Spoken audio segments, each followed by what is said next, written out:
बचपन में बहुत संघर्ष किया। आणि आपल्यासोबत काँग्रेसच्या खासदार प्रणिती शिंदे आहेत। प्रणितीताई, मनमोहन सिंग यांचं निधन झालेलं आहे, काय आपल्या भावना आहेत, काय आपल्या आठवणी राहिलेल्या आहेत मनमोहन सिंग यांच्यासोबतच्या? हॅलो प्रणितीताई, माझा आवाज पोहोचतोय तुमच्यापर्यंत? हो पोचतोय. मनमोहन सिंग यांचं निधन झालेलं आहे, काय आपल्या भावना आहेत आणि वडिलांपासूनच तुम्ही त्यांना पाहत आलेला आहात, त्यामुळे काय तुमच्या आठवणी राहिल्यात मनमोहन सिंग यांच्यासोबतच्या?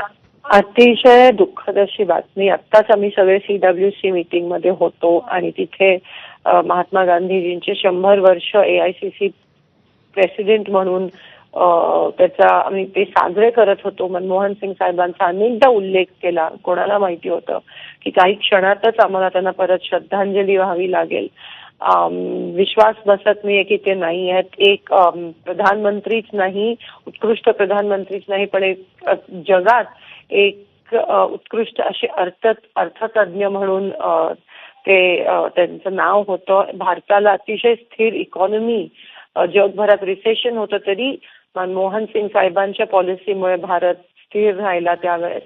आणि अक्रॉस पार्टी लाईन त्यांना त्यांच्याबद्दल रिस्पेक्ट, शांततेत क्रांती कशी घडवायची हे त्यांना माहिती होतं. आणि आज काँग्रेसचं एक कुटुंबाचं ज्येष्ठ सदस्य म्हणूनच नाही, पण हा देशाचा नेता, एक देशाचा एक क्रांतिकारी नेतृत्व म्हणून त्यांच्या विचारातून त्यांनी क्रांती घडवली आणि अभ्यासातून आज पूर्ण देश त्यांना श्रद्धांजली वाहत आहे. आणि अतिशय दुःखाने आम्हाला हे आज हे सगळं करावं लागतं. त्यांना त्यांच्या कुटुंबात आम्ही सगळे कुटुंबासोबत आम्ही आहोत. आणि आत्ताच इथून बेळगाववरून खरगे साहेब, राहुलजी सगळे रवाना झालेत आणि उद्या सगळे मेन म्हणजे काँग्रेसचे दिग्गज नेते हे बेळगाववरून दिल्लीला रवाना होणार आहेत. प्रणितीताई, धन्यवाद आपल्या या प्रतिक्रियेबद्दल आणि व्यक्त केलेल्या भावनेबद्दल.